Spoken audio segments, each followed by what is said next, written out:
Good afternoon. My name is Jeff Rosenstock, and while we await Council Member Jimmy Van Bremer, who is the chair of the Cultural and Library Committee, in the sake of moving the project forward, I'm going to invite our panelists for the cultural program to please take their seats on the panel table, and we'll begin some of the program, and when Jimmy comes here, I'll turn it over to him. I have the privilege of serving at Queens College, overseeing all the cultural entities at the college, and I've been working in Queens for 26 years. My former position was at Queens Theater in the Park. So I'm a lover of cultural activity at Queens and also the opportunities that Queens gives all of us in a cultural leadership position in terms of the diversity of our borough and how we can rise to the challenge of making the arts accessible to everybody. So I'm going to ask each of our panelists to briefly introduce themselves, who they are, and their organizations. I'll start with Prerna. I'm Prerna Reddy. I'm the Director of Public Programs and Community Engagement for the Queens Museum. I'm Samuel Bouchame's Deputy Director at Flushing Town Hall. I'm also a Queens-based musician, Director of Arabic Music and Dance Group Zikrayat. My name is Carl Clay. I'm the founder and director of the Black Spectrum Theater in Southeast Queens, New York, and I'm also a filmmaker and author. So I'm not going to add up the years together that all of you have been engaged in the Queens community, because there has been a tremendous transformation that really started with Claire Schulman and continued with Borough President Helen Marshall. And I can say, having worked in Queens for 26 years, it has been a tremendous transformation. Prerna, how long have you been working at the museum? 9.5 years. And Sami, you've been at Queens Council on the Arts first, and then I've been living in the borough for maybe 14 years. Right. Been at Flushing Town Hall for a little over a year, been performing for maybe 8 years. Sorry, been at Flushing Town Hall. Yeah, let me pull this closer. Is this better? Yeah. Been at Flushing Town Hall for a little over a year, was at Queens Council on the Arts before, and have been performing in Queens and throughout the city for longer than that. And for someone who's been in Queens even longer than I have, Carl? Well, my organization, which I founded, has been in existence for 44 years. And I have lived in the borough a little longer than that, and we're proud of our past and excited about the future. And while all their organizations are in different parts of Queens, in Flushing Meadow Park and downtown Flushing and in Jamaica area, their organizations serve a borough-wide constituency, which is why we invited them to speak today. So I'm going to start with some of the questions until Councilman Van Bremer gets here. You're all engaged in engaging the community and sharing your work with a diverse audience. What are some of the challenges as an arts organization faces, as well as the opportunities, by being in one of the most culturally diverse communities in the world? If you want. So I think I'll start with the opportunities first. I think New York City is a place rich with museums. And I think our location in Flushing Meadows is not conducive for us to duplicate the models of Manhattan or downtown Brooklyn institutions. We had to find our own identity and figure out what we could do better than any other museum. And that, for us, meant really engaging with the diversity of the communities, identifying cultural producers that live in the borough and live in the neighborhoods around the museum, and to really think of the people who come to the museum not just as visitors, but as repeat users, as community members, as collaborators. And for me, that took the form of actually hiring community organizers. So I think we were the first museum in the country to ever hire a community organizer. And I don't just mean people who do outreach, but people who participate in the ecology, the development issues, the social services of the neighborhood, and not just cultural production. So, for example, we are in the midst of developing a public plaza as part of the DOT Plaza program in Corona Plaza. We have an artist project that runs out of a storefront near 111th and Roosevelt, specifically tailored to immigrants. It's called Immigrant Movement International, and it's an educational, experimental educational platform. There's workshops there from 9 a.m. until 9 p.m. almost every single day, where we really try and do immigrant education in a bunch of different languages, but also where arts and culture are at the heart of that. So maybe we'll teach ESOL, but we'll do it through theater. We're developing, there's a youth orchestra based on the system that Venezuela uses. So really what we see are there so many people who are bringing rich experiences of cultural production here, but they don't necessarily have the connections or the, to institutions or are readily part of the art world, and they're struggling to figure out how to get their toe in the water or, their foot in the door. And so for me, I think of the Queens Museum as one of those places where people can find a platform. I try and have a kind of open door policy where people can propose collaborations and we'll work on those ideas together. That being said, we're still a contemporary arts institution and we have beautiful gallery space, international exhibitions, but I think that there's this interesting dialogue that we're trying to create between some of the cultural traditions that we have access through the artists in the borough, and kind of a more international contemporary art world. So how do we challenge our curators to make work that's exciting, that deals with the issues that Queens and New York City are facing, and the kind of urban everyday lives of the residents of the borough and the city, while at the same time making connections to the international art scene and the art scene where these residents are coming from. So I think that makes it a really exciting place. And I think the other thing that we've focused on is what we call social practice art. And I don't know how many of you are familiar with that, but there's many names for it: public practice, socially engaged art practice. And so we actually approached Queens College just 2-3 years ago, and we said, we've been doing these artist projects that are based in the community for long periods of time. It's a great opportunity for students to learn what it means to do socially engaged art in an ethical way, and understand what the choice points are, understand how to engage and to leave certain projects in a way, how to deal with language diversity, with limited English proficiency populations, how to collaborate with non-arts organizations in doing their work. And so we have actually this year, I think we're officially now a concentration in the MFA program. And so when we first started that class, I started this idea, this collaboration. It was really an exploration between our two institutions. And we actually made a class that met at Immigrant Movement and combined urban studies students and Masters of Fine Arts students. It was co-taught between faculty from those two departments, and it was all about getting ready for that plaza development that I was mentioning before. So it's real life projects that engage artists, planners, and city agencies and arts institutions together. And so for us, giving artists and culture producers those kinds of platforms to engage community development is another kind of unique role that I think we play. And I think this is a clear testament that running a museum in Queens is more than putting on an exhibition and opening up the doors, but really delving into the community. And Flushing Town Hall is another example. Sami, if you want to briefly. Sure. To address the question, I think that the strengths of operating in a place with diversity are maybe a little bit obvious to everyone here. In other words, we're very much aligned with what Queens Museum is doing. In a sense, there's a value in itself that I see and that we see in the diversity of the borough, in the immigrant arts and the minority arts.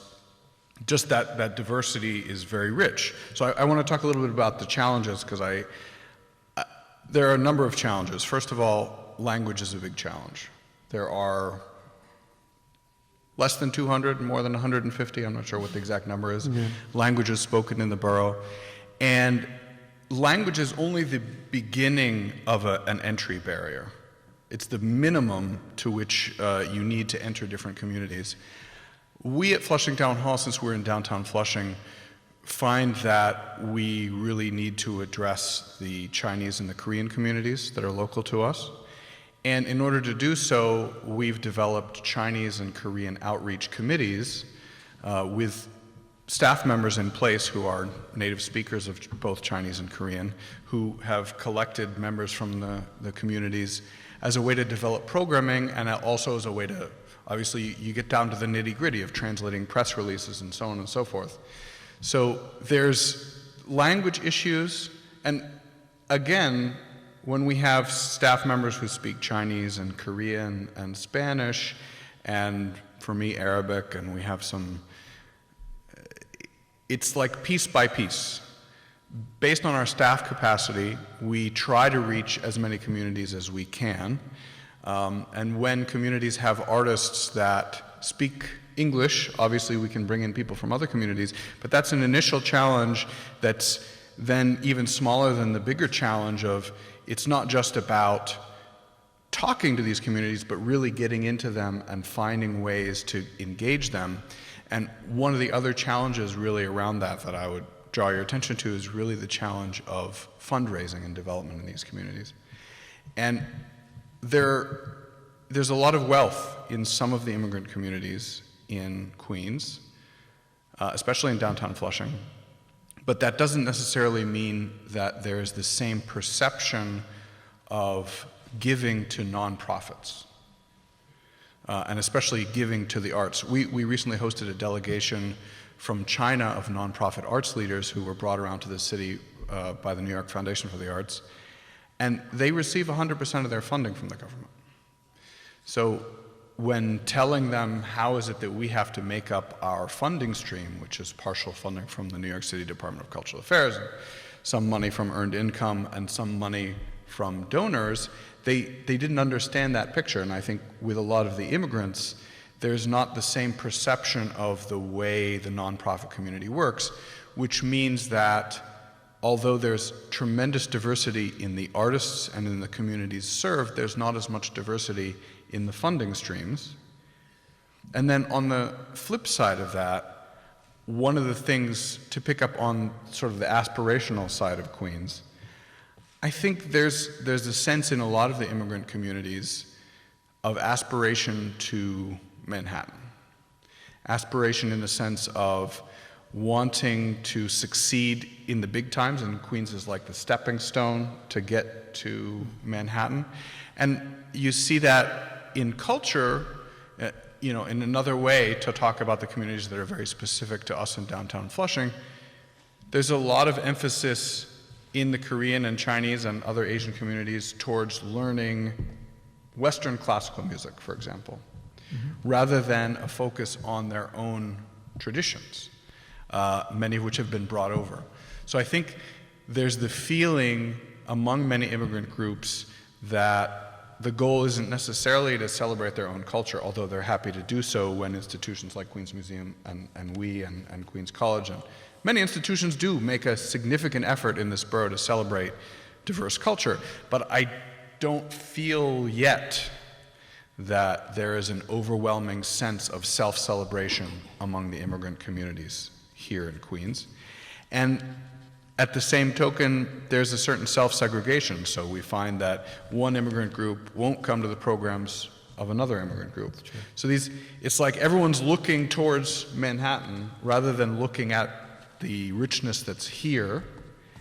And if I were to look forward to an identity for Queens, I would think an identity of Queens that really drove people to celebrate what they have rather than looking towards Manhattan would be a really positive thing. And I think a lot of us are working individually towards that, but some kind of a global look inward rather than outward, I think, would propel us.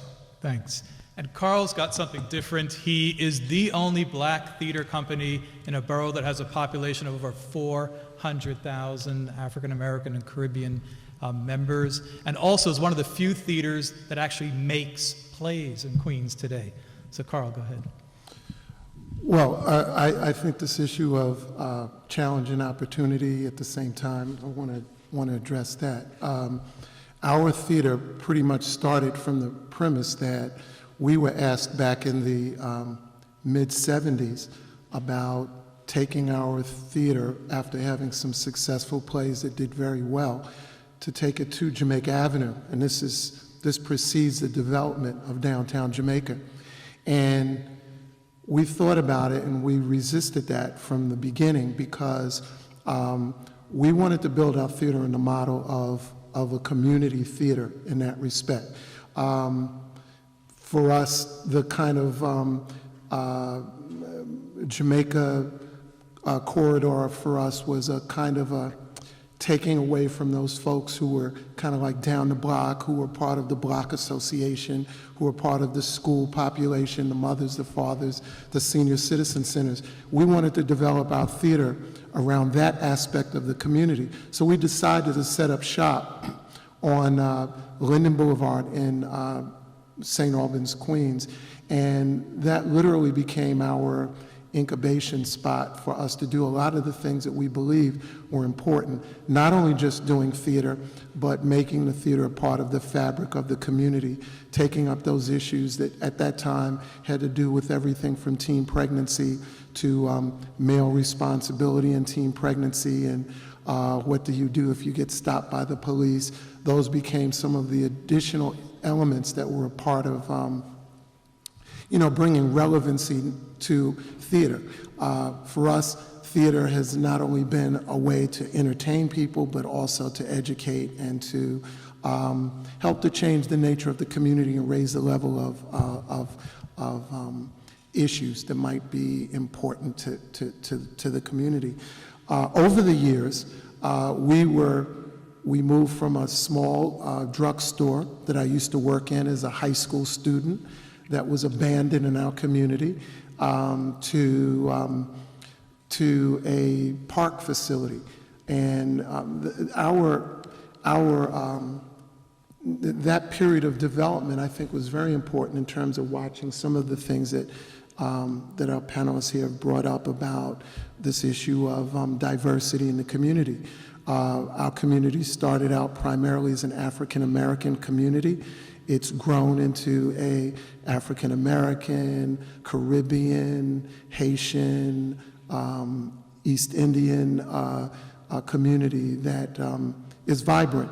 And it has also created these challenges around making sure that the kinds of work that we do is a reflection of who's in our community.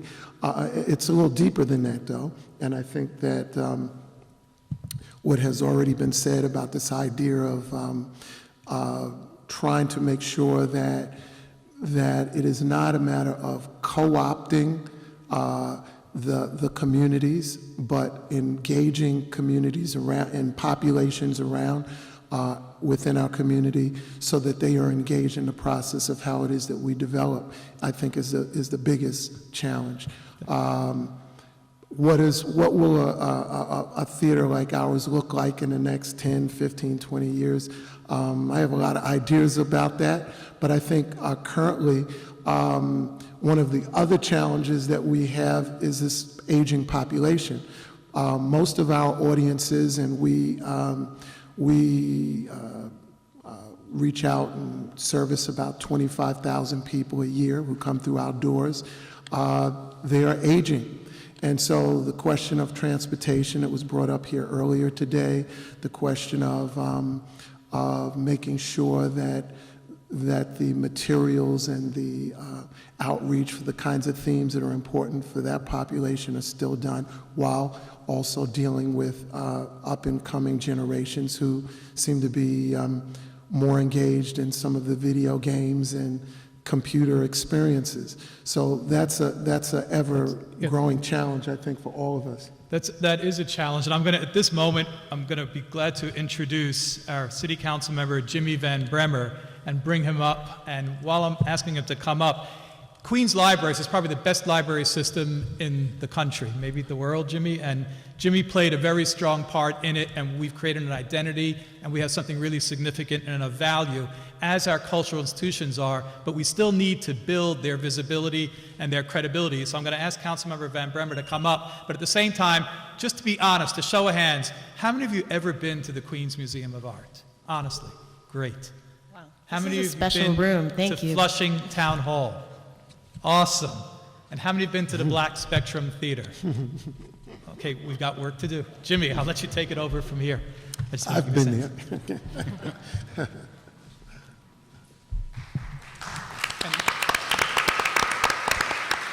Luckily, Jimmy is an elected official, has to get his footed. We've got about 7 minutes, 5-7 minutes. Oh, where do you want me to pick up? Pick up any question you want. Okay. Wow. Good afternoon, everyone, and thank you so much for having me. I want to thank President Meiskens, is one of the most beloved people in all of Queens County, so thank you, Jeff, for making sure the arts and culture are alive and well here at Queens College. And I want to thank our panelists. I love culture and the arts, and I love it, especially in Queens County. Although as Chair of Cultural Affairs, we have a citywide presence, so I love every single cultural equally, in no matter what borough it's in. And you said Queens Library is the best library in the world. Before I was chair of this committee, I might have been able to say that, but now I will say that the New York, Brooklyn, and Queens systems are equally wonderful in serving their communities, and they get the connection between the arts and culture and libraries, which is really, really important. And Queens Museum is going to have a library in its new expanded facility when we open up very soon, no? Well, that'll take another couple of years, but we are going to open up our new galleries. We're doubling in size. So November 9th, it's official. You're all welcome that weekend. But yeah, we will have a public library facility inside our new building. Well, that's very, very exciting, and something we'll all work towards. So even though I was stuck in traffic on the LIE, I was following the law, so I wasn't looking at my phone. But I want to say that Jason Van Ray, because I have the best staff in the entire world, is taking a picture right now. It is his 30th birthday today, right as we speak. And he was giving me updates on and it's your birthday too? Jeff Rosenstock's birthday as well? You know, I was just about to say Jason is an identical twin, so his brother's birthday is today. I did not know that, Jeff, you were his twin, though. So I want to thank Jason. He was actually texting me everything that was being said on this panel before I got here. So a lot of you were talking about immigrant communities and the work that your respective institutions do to underserved and underrepresented communities. And as I was reading what Jason was sending me, I was thinking about one of my challenges as chair of the Cultural Affairs Committee, which is to make sure that those communities find out about and have an entryway into the funding streams, because I'm not sure if Sami said it, but someone said that the resources don't necessarily always follow to our emerging communities, some of our smaller dance and theater companies. This year, for example, the first year, we funded Ayazamana, which is a terrific traditional dance theater dance company that's working out of Long Island City, but they're an amazing group. So I wanted to ask you, from your perspectives, how do we get those who are underserved and underrepresented?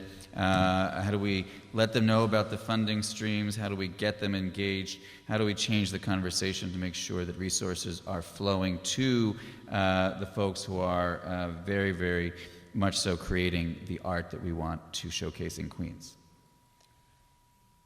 Well, I think there's a few things. One is to try and think of neighborhoods and not just arts and culture as separate from, or artists as different from the neighborhood. And I think, you know, if neighborhoods are well resourced and cultural producers and artists are part of those conversations about neighborhood development, and arts institutions are part of that, then they'll have more visibility. And I think sometimes we separate them as if artists are like free-floating, free agents, and they're not as concerned or they're not as connected to neighborhood organizations. So that's something that we try and do is connect. And I know that that's not the case for your theater company, but... Well, no, actually, you know, one of the things that I noticed is that we've been doing a lot of work with Bengali community, and you know, one of the first pieces that I think might be one of the things that will allow us all to take value in what every neighborhood is doing is this idea that many of the community newspapers that are put out in the different communities, they're actually, in some respects, they become walls because one community understands it, another doesn't.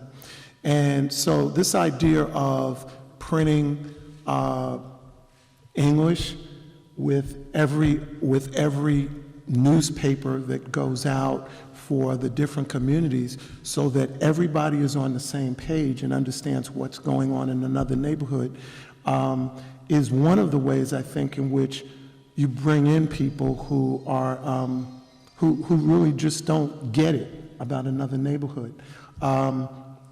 So I think that communication is the first thing, and as you mentioned, it's going beyond just the language itself.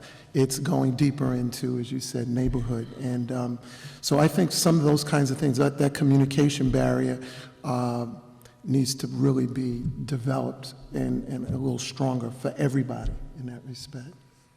I'm going to give a short and blunt answer to your question, Yes. which is I think there needs to be more dedicated funding towards immigrant arts in Queens. Yeah, I was going to say, I don't know if any of you have heard of this concept of the naturally occurring cultural district.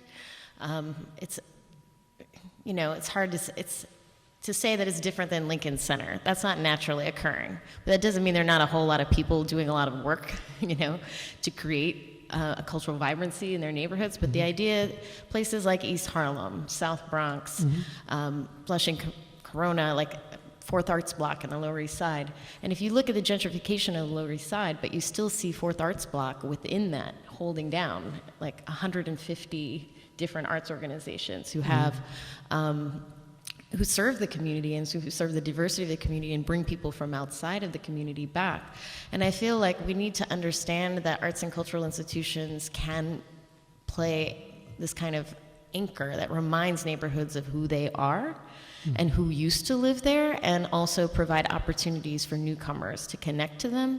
And so it's not just funding arts and culture, it's funding neighborhoods and stable, healthy neighborhoods that have a connection to their histories, that have a connection to the activism of various peoples in their neighborhood, the important people and struggles of that neighborhood.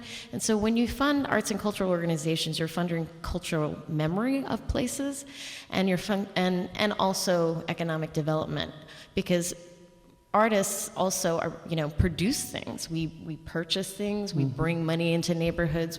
It's not just about kind of the creative class. I'm not speaking about that. But I think that we underestimate the value that these artists and cultural organizations actually have and play. And I think we need to change some policy around that. There's policy recommendations on the NOCD website. So NOCD, Natural Occurring Cultural Districts. New York has a working group, a coalition of people who've been trying to develop these policy recommendations. Some of them have to do with not only the funding organizations or the the kind of Queens Arts Council or LMCC being able to, because so much of that stuff is writing proposals, you know, and yes, they're doing work to help artists fill these things, but if you don't have a history, you don't have an office, it's hard to get to that level. If you don't have relationships with venues, you need a venue agreement, you know? So there are all of these things, and I think relatively easy for some people, but not for all, and we need to think about those access points, and we need to make sure that it's not just those organizations, but parks, street activity permit offices, et cetera, make public space and make venues available for people to access, because it is very difficult to navigate. You know, in a city in which the money, the funding for the arts and culture is getting smaller, I think that we are challenged to come up with new ways in which to address some of what you just mentioned around organizations and groups that are within the community that are springing up, that, you know, have a lot of vitality and energy to do their work. But coming up with methods by which you can take the administration of 10 or 15 different organizations and have it in a micro sense managed from one spot as opposed to one huge organization seems to be one of the ways I think that can help to allow the organizations to get some of those vital things that they need in order to promote themselves and pay their bills and do all those things. But in a city with a shrinking dollar, I think that we're going to be challenged to come up with better ways in which to deliver those kinds of services to organizations that really need them. Well, I think because of time, we have to end there, and there's no better way to end than with the question of funding the arts, because we all have great visions and great dreams, but at the end of the day, we need these organizations to be funded. So I'm glad I asked the question, because I think we can all agree, we all agree that the arts deserve more in funding, a bigger share of the pie, and that we want to reach those immigrant communities, and I think the question that was somewhat answered with the N to the O to the C to the D, naturally occurring cultural districts, is partly that, and then also partly government doing a better job of getting to those organizations and funding those organizations, which could be a whole other conference if we talk about DCA and the Cultural Development Fund. But I do want to thank Jeff for allowing me to be a substitute host and allow me to be a part of this. And I just want to say Queens is, I can't say this, Queens is the greatest place in the entire world. Absolutely. And even Jonathan Bowles would agree with that. It is a great honor and privilege to be chair of Cultural Affairs and to see all of the amazing work that's being done by the three panelists, but by so many folks who are not here. And we'll continue under the new administration to fight for even more funding for the arts, an even bigger pie for culture and the arts, and to make sure that libraries and culture remain as strong and the centers of community that they are. So thank you, Jeff Rosenstock, for everything that you do for the arts in Queens. I just wanted to emphasize what a critical role Councilmember Van Bremer plays. There are crises and issues that the council and the city faces, and he stands staunchly day in and day out for the arts and for culture in our city. And it's a fight that we all put on his shoulders, and he does it so well. And I want to thank our three panelists who are really exceptional, and let you know that the arts in Queens aren't growing, they're exploding.